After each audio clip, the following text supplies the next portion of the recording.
On a quiet summer night, farmer Jack Mercer strolled through his cornfield, the crisp air heavy with the scent of dew-covered crops. But his peace was shattered when a blinding light descended from the sky, bathing the field in an unearthly glow. Frozen in place, Jack watched as an enormous, silent craft hovered above the stalks. Then, in a flash, it vanished. But the real terror began the next morning when strange symbols etched into the soil sparked chaos across the small town of Ridgewood. The Mercer farm was silent, save for the occasional rustle of leaves in the cool night breeze. Jack Mercer, a man of 48, sturdy and grizzled from years of working the land, walked the familiar rows of his cornfield. The moon cast a pale, silvery glow over the crops, creating an otherworldly tableau that Jack would have found beautiful on any other night. But tonight, something felt off. It began subtly, a faint hum in the distance, so low it was more a vibration than a sound. Jack paused, his work boots crunching against the dry soil, and strained to listen. The hum grew louder, morphing into an unnatural resonance that seemed to echo from everywhere and nowhere at once. He instinctively reached for the flashlight hooked to his belt and switched it on, the beam slicing through the darkness. "Coyote, maybe," Jack muttered under his breath, trying to rationalize the noise. But deep down, he knew better. This wasn't the cry of an animal or the rumble of distant machinery. It was something other. The cornfield around him suddenly seemed alive, the tall stalks swaying though there was no wind. Jack's pulse quickened. "Who's there?" he called, his voice gruff but tinged with unease. There was no answer, only the rising hum that now felt as though it were vibrating through his very bones. And then it happened. A brilliant light erupted from the sky, so bright it turned night into day. Jack shielded his eyes, stumbling backward as the light descended, illuminating the cornfield in a dazzling white radiance. His flashlight dropped to the ground, its beam now irrelevant against the overwhelming glow. Hovering above the field was a massive, disc-shaped object, its surface smooth and metallic, reflecting the moonlight even through the intensity of its own glow. The craft was eerily silent, save for the hum that now seemed to emanate directly from it. Jack's breath caught in his throat. He wanted to run, but his legs refused to obey. He was frozen, rooted to the spot by equal parts terror and awe. The object hovered there for what felt like an eternity but was likely no more than a few seconds. Then, as suddenly as it had appeared, it vanished. Not upward, not sideways, just gone, as if it had never been there. The field was plunged back into darkness, the only sound Jack's ragged breathing and the distant chirping of crickets. Jack's hands trembled as he retrieved his flashlight, its weak beam now a comfort against the oppressive dark. He swept it over the area, half expecting to see charred earth or some other evidence of what he had witnessed. But the field looked normal. Almost. He moved closer to the spot where the light had been brightest, and that's when he saw them. Strange, intricate symbols etched into the soil. They glowed faintly, pulsating like a heartbeat. Jack crouched down, running his fingers over the markings. They were smooth, almost carved into the ground, but the soil itself felt untouched, as though the symbols had simply appeared. "What in God's name?" Jack whispered, his voice barely audible. He stood, his heart pounding in his chest. A part of him wanted to turn and run back to the safety of his farmhouse, to pretend none of this had happened. But he couldn't. The symbols seemed to call to him, their faint glow hypnotic and unnerving. Jack's thoughts raced. He had heard tales of UFO sightings in other parts of the country, but those were stories told by strangers, sensationalized accounts on late-night radio shows. This was different. This was real, and it had happened here, in his cornfield. As the adrenaline began to fade, a new sensation crept in. Fear. Not just for himself, but for the town of Ridgewood. Jack had lived there his whole life, knew every face, every street. If this was real, if what he had seen and these symbols were what they seemed to be, it would change everything. He finally forced himself to turn away, heading back toward the farmhouse with quick, purposeful strides. He needed to think, to process what he had seen. But as he reached his porch and turned for one last look at the field, he froze. The symbols were glowing brighter now, their pulse quicker, almost frantic. And for a brief moment Jack thought he saw movement, shadowy figures slipping between the stalks of corn. Shaking, he retreated into the house, locking the door behind him. He didn't sleep that night, his thoughts consumed by the impossible. And as dawn broke over Ridgewood, Jack knew one thing for certain. This was only the beginning. The next day, Jack returned to the field at first light. What he saw made his breath hitch. The symbols were no longer dim and faint. They were vivid, glowing fiercely under the morning sun, as if the energy within them was growing stronger. The ground around them had begun to crack, as if the very earth was rejecting whatever energy these symbols contained. When Jack touched the carvings again, a sharp jolt ran through his arm. It wasn't painful, but it was like nothing he'd felt before, an electric pulse that seemed to resonate deep within him. It wasn't just physical.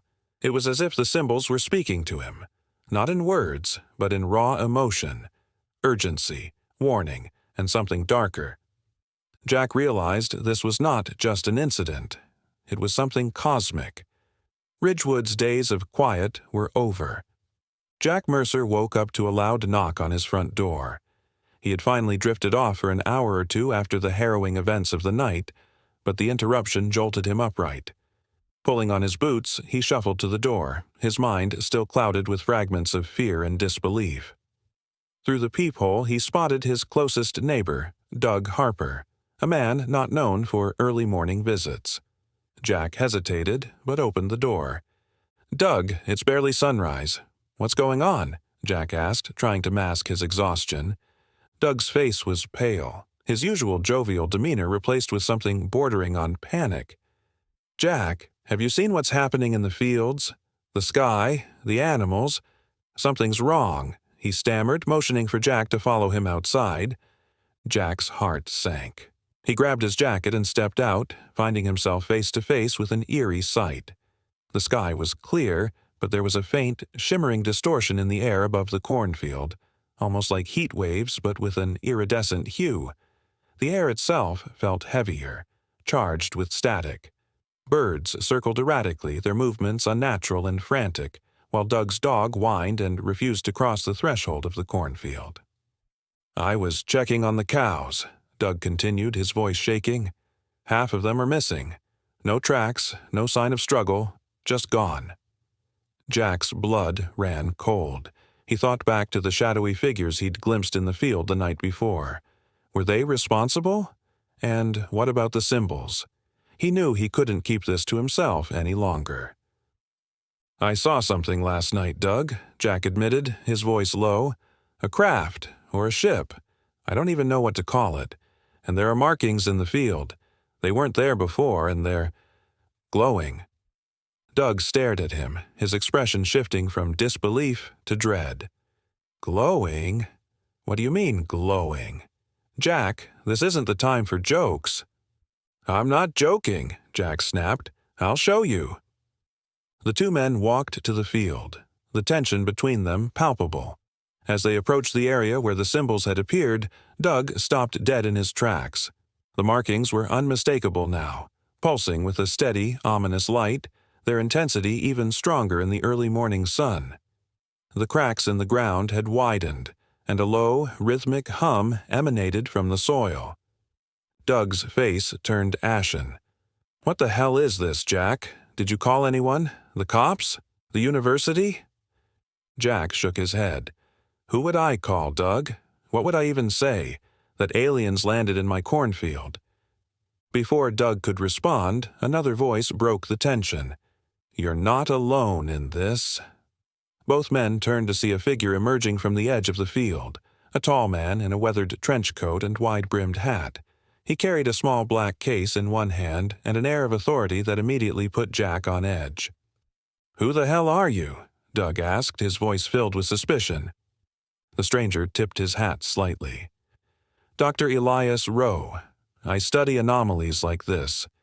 Let's just say your farm isn't the first to experience uninvited guests." Jack frowned. "How do you even know about this?" "I haven't told a soul." Elias smiled faintly. "Let's just say I have a knack for finding these things. Now, if you'll let me, I can help. But you need to tell me everything you saw, everything you've touched, and everything you've heard. These symbols, they're not random." Doug looked at Jack, silently urging him to refuse. But Jack felt something in Elias's tone, an urgency, a weight, that convinced him otherwise. Reluctantly, he led Elias and Doug to the symbols and recounted the events of the previous night. Elias knelt by the markings, pulling out a strange device from his case. It resembled a cross between a Geiger counter and a handheld scanner, its screen flickering with unreadable symbols as he moved it over the soil. "Just as I thought," Elias muttered. "These aren't just symbols. They're a message. A warning, possibly. But the energy coming off them is unstable. It's spreading." "Spreading?" Jack echoed, alarmed. Elias nodded grimly. "If we don't act soon, this won't stay confined to your field. It could affect the whole town, maybe even farther." Doug stepped back, his panic mounting. "What do you mean, affect? What are we dealing with here?" Elias stood, his expression grave. "Something old. Something that doesn't belong here. I've seen traces of it before, but nothing this concentrated. This is a gateway, or at least the beginnings of one." A deafening crack split the air, cutting Elias off. All three men turned toward the source of the noise. At the far end of the field, the shimmering distortion in the air had solidified into a visible rift, a jagged tear in reality itself, glowing with the same unearthly light as the symbols. Doug's voice broke the stunned silence. "Jack, what the hell is happening to your farm?" Jack didn't answer. He couldn't. The truth was, he didn't know. But one thing was certain. This was no longer just about him or his cornfield. Whatever was happening here, it was far bigger than Ridgewood. The air around the rift crackled with energy, distorting everything in its vicinity. Jack, Doug, and Elias stood rooted to the spot, their eyes fixed on the jagged tear in reality that had materialized in the cornfield. The glow was hypnotic, a pulsing mix of white and iridescent blue that seemed to draw them closer despite every instinct screaming to run. Elias broke the silence, his voice calm but urgent. "We don't have much time. These tears are rare, but when they appear, they escalate fast. Whatever is coming through won't wait for us to figure it out." Doug threw his hands up. "Coming through? Are you saying something is crossing into our world?" Elias nodded grimly. "That's exactly what I'm saying." Jack felt his stomach churn. "How do we stop it?" he asked, his voice barely steady. Elias glanced at the rift, then back at the glowing symbols in the soil. "It's not as simple as closing a door. These symbols, they're part of a summoning. Whoever left them here wanted this to happen." Doug took a step back, his face pale. "What are we dealing with? Aliens?" Elias hesitated. "Not aliens in the way you think. These beings aren't from another planet. They're from somewhere else. Another dimension, another reality. And whatever they want, it's never good." Jack swallowed hard. "If this is a summoning, can't we break the symbols? Disrupt the pattern?" Elias shook his head. "Breaking the symbols now could destabilize the rift further, make it bigger. We need to contain it first." Before Jack could respond, the rift flared brighter, and a low, guttural sound echoed from its depths. It wasn't a noise Jack had ever heard before. It was layered, like multiple voices speaking at once. The sound made the hairs on the back of his neck stand on end. Elias snapped into action, pulling a device from his case. "Jack, I need you to help me. Doug, stay back if you can't handle this." Doug didn't argue, retreating to the edge of the field. Jack stepped forward, steeling himself. "What do you need me to do?" Elias handed him a metallic rod covered in engraved symbols. "This is a stabilizer. Plant it as close to the rift as you can. It should buy us time." Jack hesitated but pushed forward. The ground beneath his boots felt unsteady, rejecting the rift's energy. When he was within a few feet, he drove the stabilizer into the soil. The device hummed to life, emitting a faint blue glow that seemed to push back against the distortion. For a moment, the rift flickered. "It's working!" Jack shouted. But the victory was short-lived. A shadowy figure appeared on the other side of the rift, its form shifting and flickering like static. Jack froze. The figure was humanoid but wrong. Its proportions were off, its movements jerky and unnatural. Elias cursed. "They're breaching!"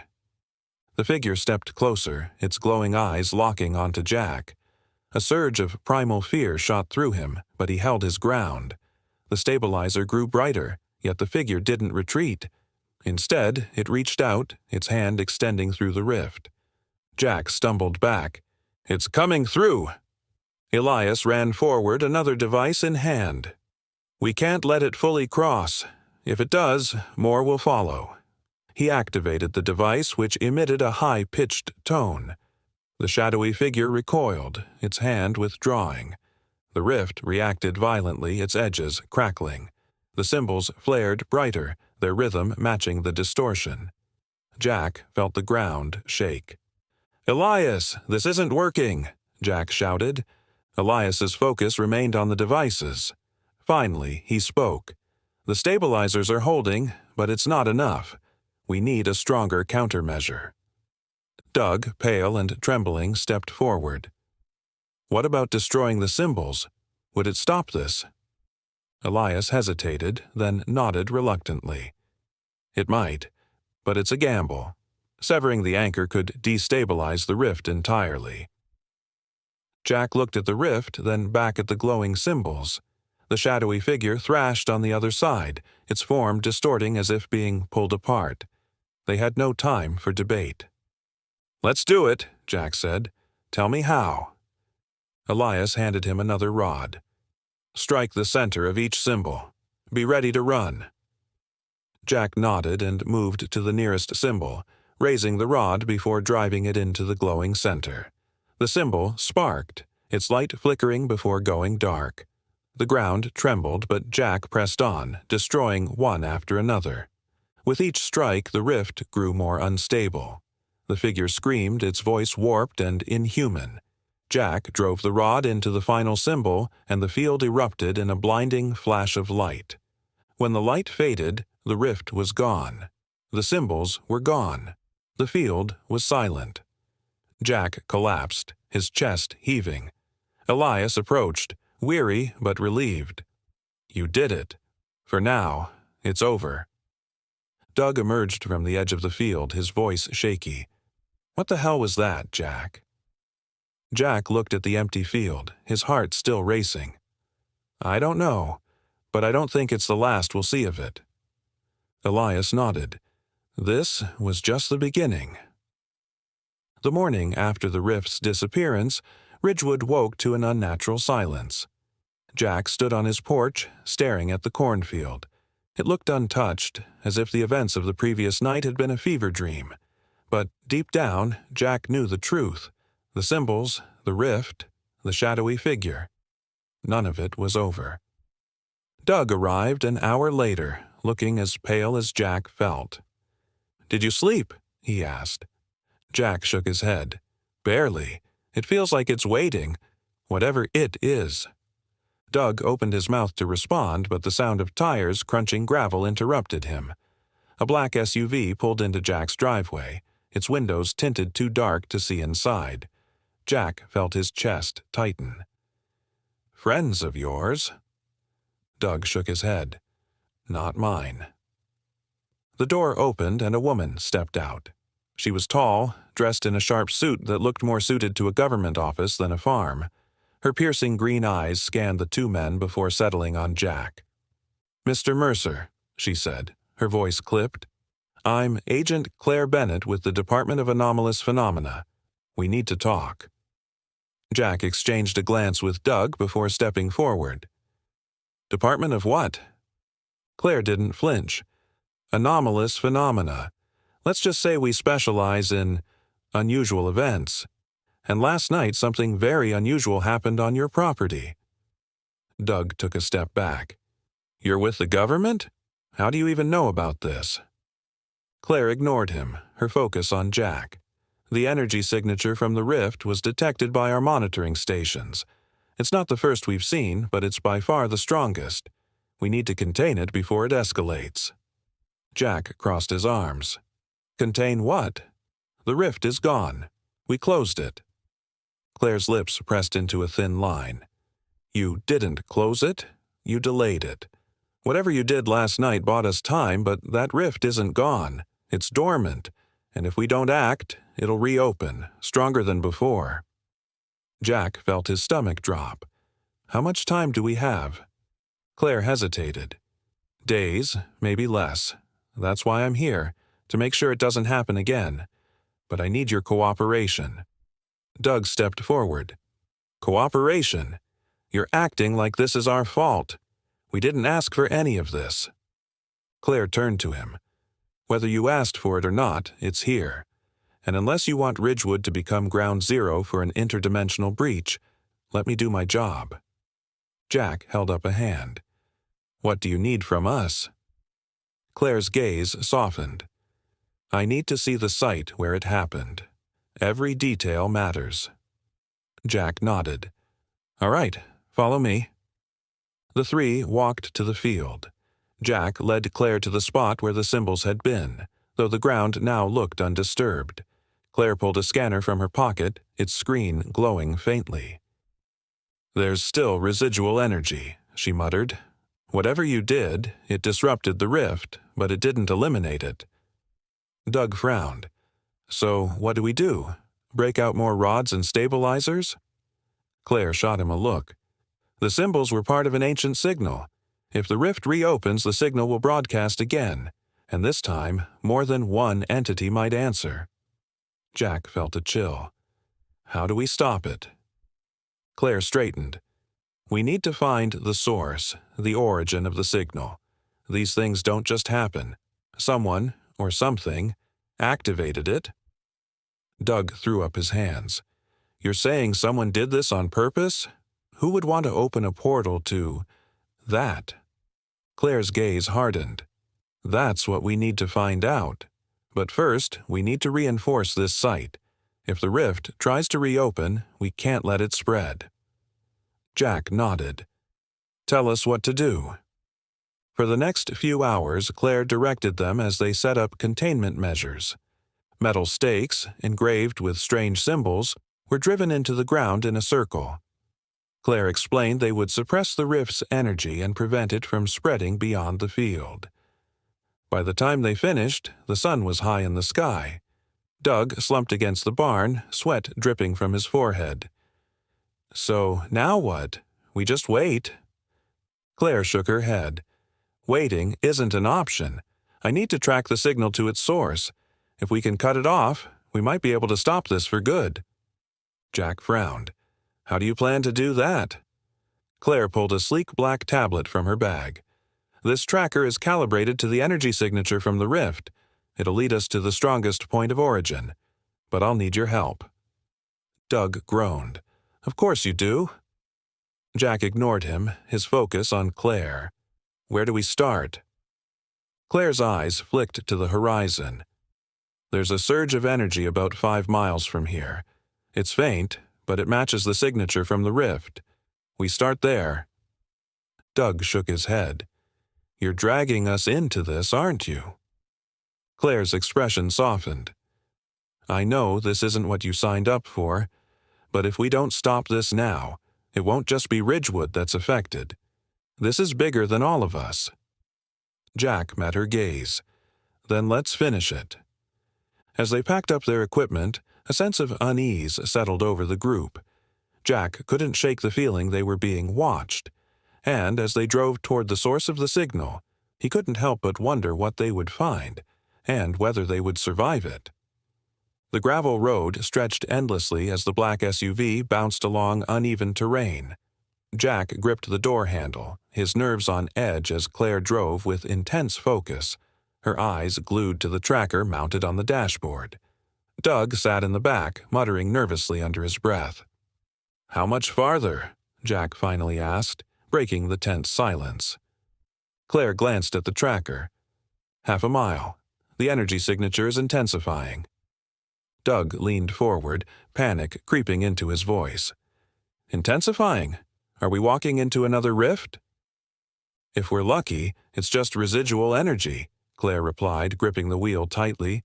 "If we're not, we deal with it." Jack's gaze shifted outside. The fields had given way to barren land. Trees blackened and withered, the ground cracked. It looked unnatural, scarred by something beyond explanation. "This place has seen something," Jack muttered. Claire nodded. "The energy signature suggests this isn't the first time. Something happened here before, and it left a mark." The SUV screeched to a stop at the edge of a wide clearing.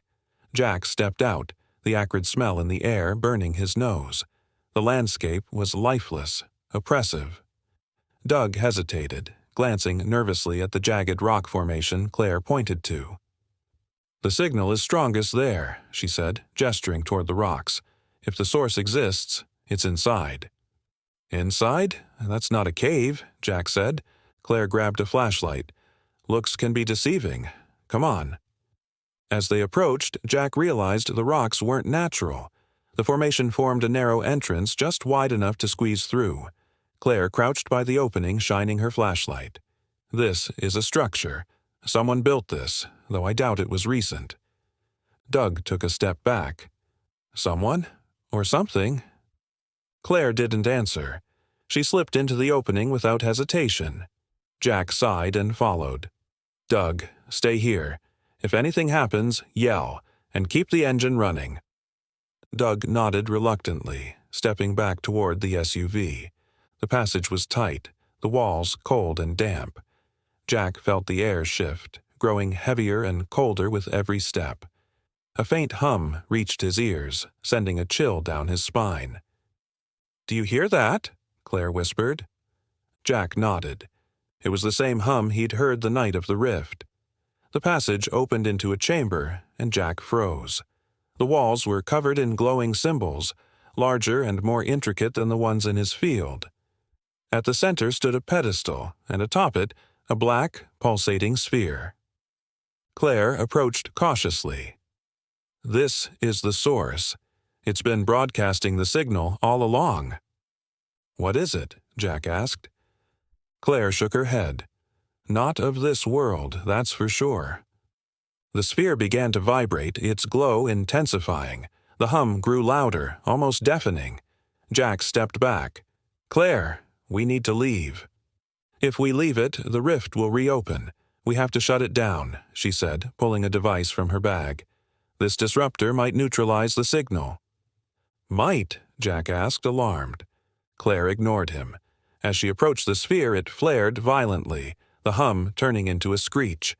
The chamber shook, debris raining down from the ceiling. "Claire!" Jack shouted.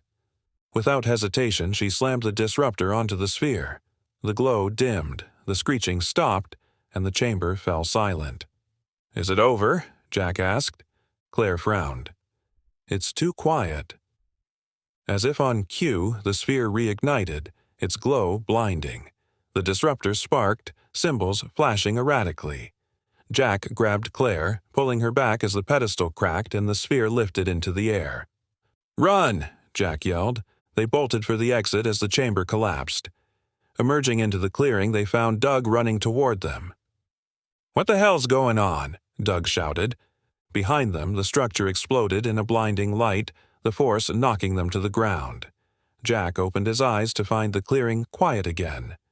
The structure was gone, replaced by a smoking crater. Claire sat up, brushing dirt from her suit. "The source is destroyed. It's gone." Doug, trembling, pointed toward the horizon. "If it's gone, why does it feel like it's still here?" Jack followed his gaze, spotting a faint glow in the distance. The hum returned, faint but unmistakable, growing louder by the second. "This isn't over," Claire said. Her voice was steady, but her expression betrayed a flicker of doubt. "Whatever we destroyed was just one part of the signal. There's something else." Jack clenched his fists, his gut twisting with unease. "So what now? Another sight, another fight?" Claire stood, brushing off dirt. "We regroup, and we find it before it finds us." The hum grew louder, reverberating through the desolate clearing as they climbed into the SUV. Jack couldn't shake the feeling that something was watching them, something far worse than what they had already faced. The hum grew louder as the SUV sped from the clearing. Jack sat stiffly, his fists clenched tightly in his lap. Doug was in the back seat, unusually quiet, his pale face turned to the window. Claire drove with mechanical precision, her hands gripping the wheel tightly as the tracker on the dashboard beeped steadily. "We're not done," Jack muttered, breaking the silence. His voice was low, steady, but filled with dread. Claire nodded. "Whatever we destroyed wasn't the source. That was only one piece. Something much bigger is out there." Doug leaned forward, his voice shaking. "Bigger? What the hell could be bigger than that sphere? We barely survived." Jack turned sharply. "Do you think I don't know that? But if we don't stop it, it won't just be Ridgewood. This thing will consume everything." Doug slumped back, muttering under his breath. "I didn't sign up for this." The SUV jerked as Claire slammed on the brakes. Jack braced against the dashboard, glaring at her. "What is it now?" Claire pointed ahead. A massive column of glowing light pierced the night sky, stretching impossibly high. It wasn't a rift, it was something worse. The hum, now deafening, vibrated through their bones. "That's it," Claire said, her voice tight. "That's the true source." Jack stared at the light, his stomach twisting.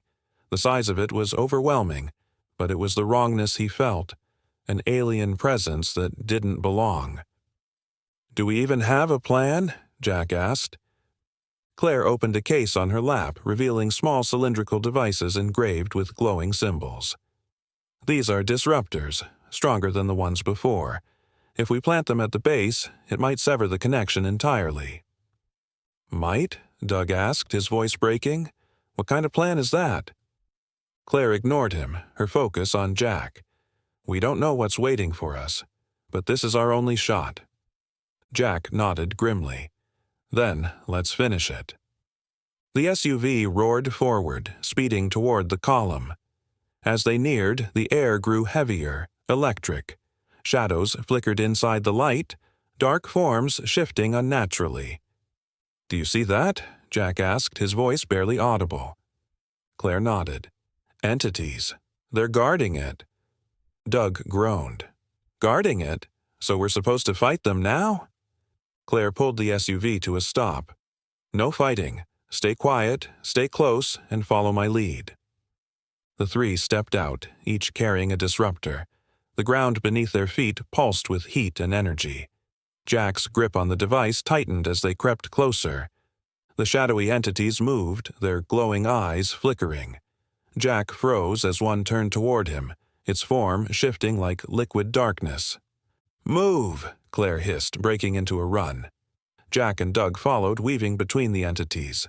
The hum vibrated through their skulls, nearly unbearable. Jack reached the base first, slamming his disruptor into the ground and activating it. The device lit up, its symbols glowing. A counter-frequency buzzed, cutting through the oppressive hum. "One down!" Jack yelled.